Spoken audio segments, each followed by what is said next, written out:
திமுக வரலாறு என்பது 1949 தொடங்கி அதற்கு பிறகு 52 சட்டமன்ற தேர்தலில் போட்டியிடவில்லை இல்லை என்று சொன்னாலும் 57ஆம் ஆண்டு நடைபெற்ற தேர்தலில் நாம் போட்டியிட்டு 15 இடங்களில் வெற்றி பெற்றோம்.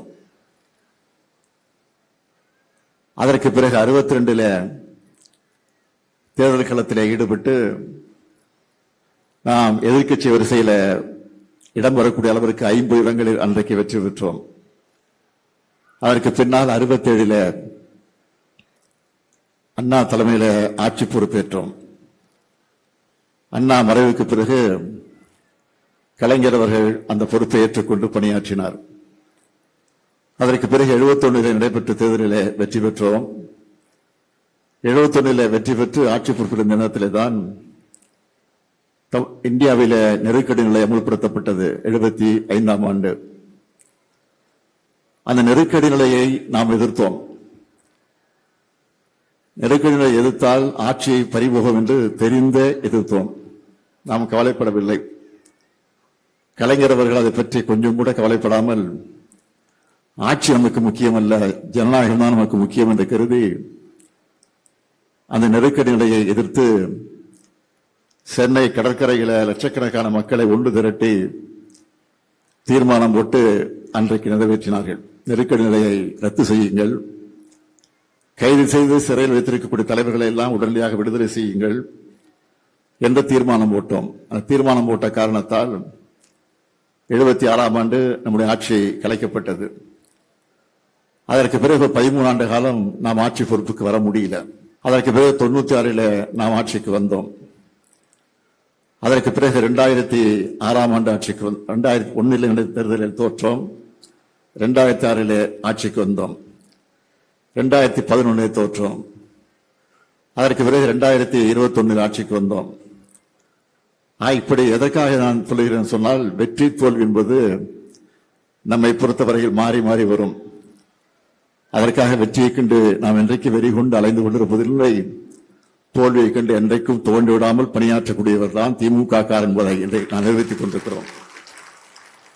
ஆகவே அந்த நிலையில்தான் இன்றைக்கு வெற்றி வாய்ப்பை நாம் இழந்திருந்தாலும், ஆட்சி பொறுப்பை நாம் இழந்திருந்தாலும், எதிர்க்கட்சி நிலையிலிருந்து பணியாற்றிக் கொண்டிருக்கக்கூடிய இந்த சூழ்நிலையில நீங்கள் எல்லாம் இங்கு நம்முடைய கஜா என்கிற கஜேந்திரன் தலைமையில வந்து சேர்ந்திருக்கக்கூடிய நீங்கள் எல்லாம் வந்திருப்பதை பார்த்து நான் மகிழ்ச்சி அடைகிறேன், பெருமைப்படுகிறேன். ஆகவே நீங்கள் கவலைப்பட வேண்டிய அவசியம் இல்லை. இப்போ ஆட்சி நடப்பதை நம்முடைய தயவில் தான் நடந்து கொண்டிருக்கிறது என்பதை மறந்துவிடக்கூடாது. ஏனென்றால் நாம் வெற்றி பெற வேண்டும், திமுக தரப்பில் ஆட்சி அமைய வேண்டும், எதிர்க்கட்சிகள் எல்லாம் தோற்க வேண்டும் என்ற நிலையிலே தான் நாம் தேர்தல் களத்தை சந்தித்தோம்.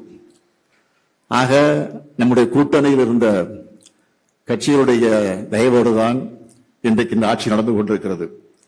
ஆக திமுக ஆட்சிக்கு வர வேண்டும் என்று கருதி நம்மோட கூட்டணியில் இருந்த கட்சிகளின் தயவில தான் இன்றைக்கு திமுக நடந்து கொண்டிருக்கிறது.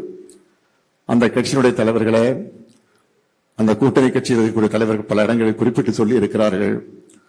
நாங்கள் வருகிற போது எங்கள் கூட்டணி கட்சியினுடைய தலைவர் திமுக தலைவர் மு.க. ஸ்டாலினிடத்தில் சொல்லிவிட்டு தான் வந்திருக்கிறோம் சொன்னார்கள்.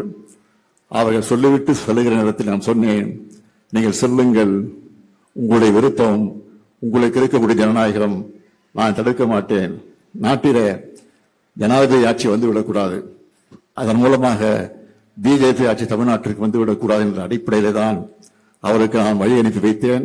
ஆகவே நம்முடைய தயவோடு நடைபெறக்கூடிய இந்த ஆட்சிக்கு முற்றுப்புள்ளி வைக்க விரைவில் நாம் உறுதி எடுத்துக்கொண்டு பணியாற்ற இந்த நிகழ்ச்சியை உறுதியெடுப்போம் என்று கூறி மீண்டும் வந்திருக்கக்கூடிய அத்தனை பேரையும் வருக வருக வருக என வரவேற்று என் உரையை நிறைவு செய்கிறேன். நன்றி, வணக்கம்.